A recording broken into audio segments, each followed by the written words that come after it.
Hi, my name is Molly Mosenthal. I'm a full-time therapist in Montreal, Canada, and I also do adventure therapy and various trip work in my outside of Rooted Life Adventures time. And in Rooted Life, I'm the wellness director, so I focus on coaching with the students both in one-on-one ways and also in group ways, kind of setting that tone of a coaching-based program. So the coaching model in Rooted Life Adventures is really focused around coaching. So it's not clinical work, but it's really focused around how do we take what you're running up against, whatever your stuck point might be, and then how do we work with that and use that to move forward. So it's about actionable, tangible ways to take that next step. So it's often really in the moment. So maybe you get stuck here and we're gonna pause and we're gonna dig into it a little bit, notice the pattern, and then figure out what can we take away from this that you can move forward with, that you can actually act on right now.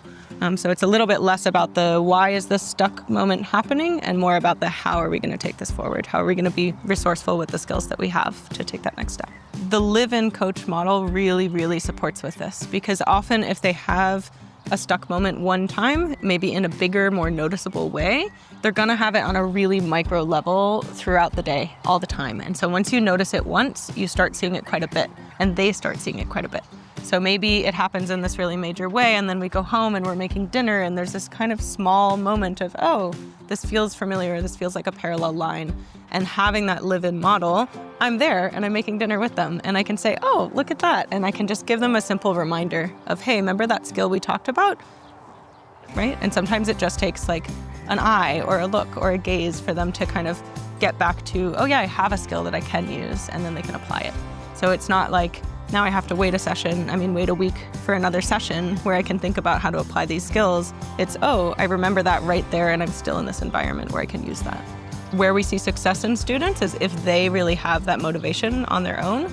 And sometimes it's hard to harness from the start, but if we can work with them to figure out what is your motivation for being here or for working through your stuck points, if it comes from them, then the rest is history. They just start running with it, right? But if it comes from the outside circles of, well, my parent says this and my teacher says that and my therapist says this, it doesn't have the same kind of grasp and it doesn't allow them to really take ownership as much.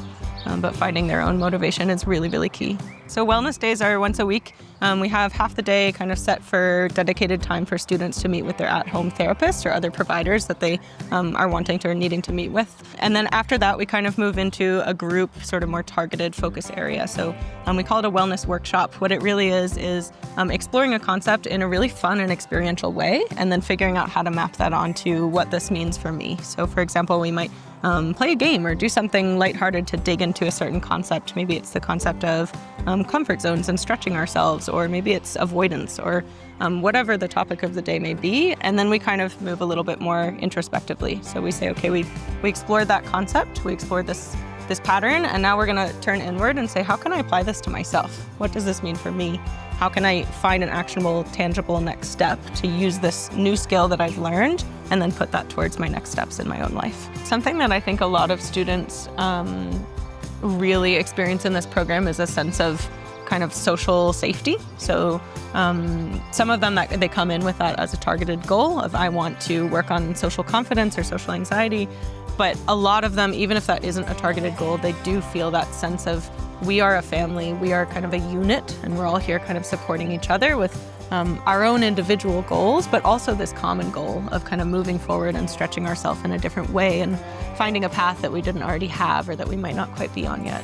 And that's something that I really see play out in a day-to-day is students who maybe wouldn't necessarily take the risk in a different setting, but are going to take small, calculated risks in their daily life while they're here and saying, okay, this feels really scary, but if not now, then when, right? I'm going to try this. I'm going to challenge myself to maybe go biking, and I haven't biked in 10 years, right? I'm going to challenge myself to maybe approach someone about a vulnerable subject that maybe I'm really uncomfortable talking about.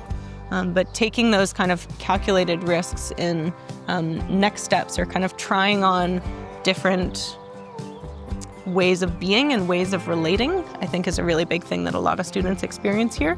And it's really visible. You really see it. I would say around halfway through the program, things start to change and you start to see that sense of social safety really come together and things just kind of like bloom at that point.